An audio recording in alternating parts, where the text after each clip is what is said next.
Salut à tous et bienvenue sur notre chaîne.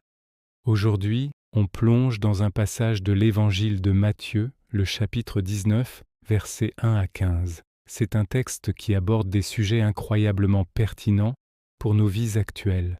Le mariage, le divorce et la place des enfants dans le royaume de Dieu. Alors, que vous soyez en couple célibataire, marié, ou simplement curieux de savoir ce que Jésus a à dire sur ces questions profondes, restez avec nous. On va décortiquer ça ensemble, de manière simple et accessible. Le récit commence avec Jésus qui quitte la Galilée pour la Judée. Et comme souvent, des pharisiens s'approchent de lui, non pas pour apprendre, mais pour le mettre à l'épreuve. Ils lui posent une question très directe. Est-il permis à un homme de répudier sa femme pour n'importe quel motif? C'était un débat brûlant à l'époque, avec différentes écoles de pensée. Certains disaient que le divorce était possible pour des raisons très sérieuses, d'autres pour des motifs beaucoup plus légers. Les pharisiens veulent bien voir de quel côté Jésus va se ranger, espérant le coincer. Mais la réponse de Jésus est géniale. Au lieu de se laisser enfermer dans leur débat, il remonte à la source, au tout début.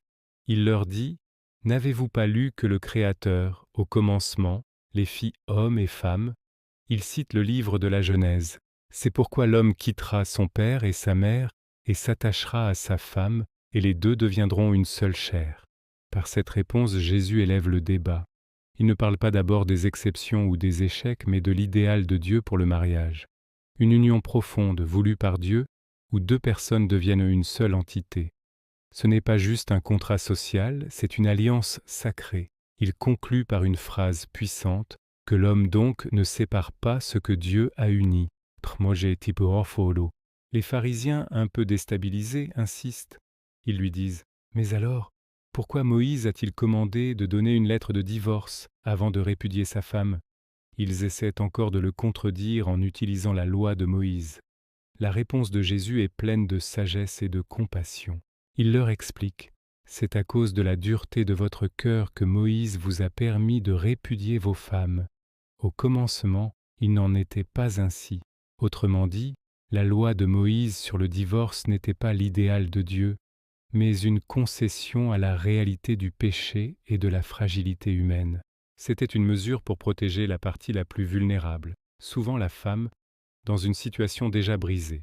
Ce n'était pas une porte ouverte pour divorcer à la légère. Jésus rétablit l'intention originelle de Dieu tout en reconnaissant la complexité de notre monde déchu. Il mentionne ensuite une exception, celle de l'infidélité, qui montre qu'il n'est pas déconnecté des réalités douloureuses. Face à cet enseignement exigeant, même les disciples sont surpris. Ils lui disent « Si telle est la condition de l'homme avec sa femme, il n'est pas avantageux de se marier », on peut presque sentir leur choc. Ils comprennent que l'engagement que Jésus décrit est total. Jésus leur répond que tout le monde ne peut pas comprendre cela. Et il parle de ceux qui choisissent de rester célibataires pour le royaume des cieux. Il montre qu'il y a plusieurs chemins pour servir Dieu, que ce soit dans le mariage ou dans le célibat consacré. L'important est de vivre pleinement pour Dieu dans la situation où l'on se trouve. Juste après cette discussion intense, la scène change complètement. Des gens amènent des enfants à Jésus pour qu'il pose les mains sur eux et prie. Les disciples, peut-être encore préoccupés par leurs questions d'adultes, les repoussent. Ils pensent sûrement que Jésus n'a pas de temps à perdre avec des enfants. Mais la réaction de Jésus est immédiate et forte. Il dit « Laissez les petits-enfants et ne les empêchez pas de venir à moi, car le royaume des cieux est pour ceux qui leur ressemblent. » Quel contraste! Après avoir parlé de la complexité des relations humaines, Jésus nous ramène à la simplicité de la foi d'un enfant. Pour entrer dans le royaume, il ne faut pas être un grand théologien ou un expert de la loi, mais avoir un cœur humble, confiant et ouvert, comme celui d'un enfant. C'est une leçon magnifique sur la nature de la foi. En conclusion, ce passage de Matthieu 19 est d'une richesse incroyable.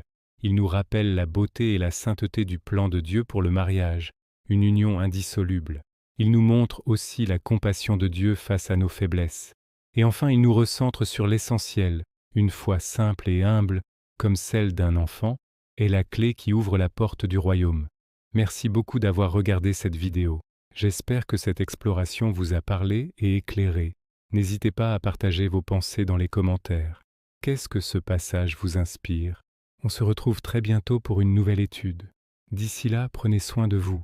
N'oubliez pas de vous abonner pour ne rien manquer